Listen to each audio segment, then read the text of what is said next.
Бирок баары эле мамлекеттик кызматта олтуруп жашоосу аянычтуу абалда калып жаткан жери жок. Арасында ушунчалык таланттуу жөндөмдүүлөрү бар. Эл арасында айтылгандай миңден бири же балким миллиондон бири чыгып калат экен. Мамлекеттик кызматкер өзү иштеген мамлекеттен да бай болуп кетиши мүмкүндүгүн көрүп туруп, жакаңды гана кармануудан башка арга таппайсың. Аны көргөн башка мамлекеттик кызматкерлер анан кантип жөн гана айлыгына иштеп, мыйзамдуулукту так сактамак эле. Анын деле акылы бар да.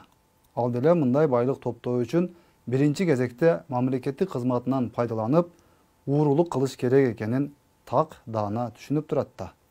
Ушинтип отуруп өлкөдө мыйзамдуулук тууралуу сөз кылуудан уяла турган абал жаралып, карапайым элдин өлкө бийлигине болгон ишеними азайгандан азайып бара берет тура.